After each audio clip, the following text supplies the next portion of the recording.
नमस्कार, मी पंजाब डक. आज आहे 7 जानेवारी 2026. मी माझ्या गावाच्या प्लॉटमध्ये आणि या ठिकाणून महाराष्ट्रातल्या शेतकऱ्याला अंदाज देणार आहे. कारण की काल काय झालं, नाशिकमध्ये बागवान तालुक्यामध्ये खूप ठिकाणी पाऊस झाला आणि शेतकऱ्याचं कांद्याचं नुकसान झालं. तर आता 7 जानेवारी म्हणजे उद्या 8, 9, 10 जानेवारी दरम्यान राज्यात उत्तरेकडून वारं सुटल्याच्या नंतर थोडी थंडी जाणवणार आहे. म्हणजे 3 दिवसच थंडी आहे.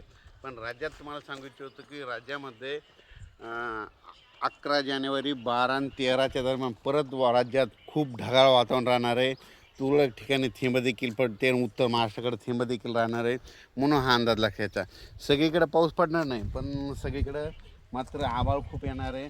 11 तारखेला तुम्हाला सांगू इच्छितो, इकडं सोलापूर जिल्हा, लातूर जिल्हा, नांदेड जिल्हा, इकडं चंद्रपूर, इकडं सांगली, सातारा, जत ह्या पट्ट्यामध्ये काय होणार आहे, तिकडं खूप आभाळ येणार आहे. म्हणजे 11 तारखेला खूप आभाळ येणार आहे. म्हणून हा अंदाज सर्व शेतकऱ्यांनी लक्षात येतात.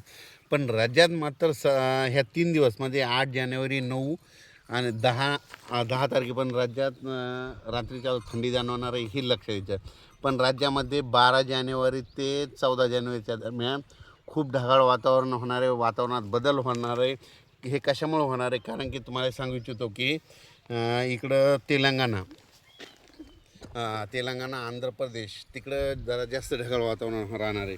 पण काय होणार आहे, तामिळनाडू राज्य आणि केरळ राज्यामध्ये एक कमी दाबाचा पट्टा तिथून जात असल्यामुळे काय होणार आहे, तिरुपती बालाजीकडे देखील 12, 13, 14च्या दरम्यान खूप असा पावसाळ्यासारखा पाऊसमध्ये तामिळनाडू राज्यामध्ये पडणार आहे.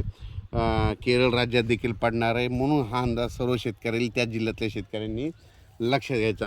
आणि तिकडं पाऊस त्या राज्यात पडत असल्यामुळं काय होणार आहे, आपल्या महाराष्ट्रात त्याचा असर फक्त ढगाळ वातावरण राहणे. तुरळक ठिकाणी आता जसे थेंब आले ते तसे थेंब देखील येणार आहेत. म्हणून हा अंदाज सर्व शेतकऱ्यांनी लक्षात घ्यायचा.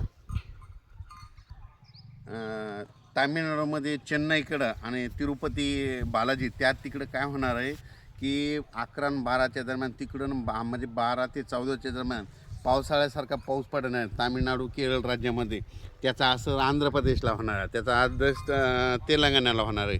पण तेलंगणाला थोडा पाऊस राहील, पण महाराष्ट्रात मात्र ढगाळ परिस्थिती राहील आणि तुरळक ठिकाणी थेंब पडतील. म्हणून हा अंदाज लक्षात घ्यायचा. आणि हे पाहू शकता, आपल्या शेतातलं गव्हाचं पीक आहे. याला 3 पाणी दिले आहेत आणि याला पेरताना लिओसिन लावलं होतं. आणि ही पाहू शकता कशी फुटे झालेली आहेत, म्हणजे पेरताना त्याला लिओसिन लावलेलं आहे.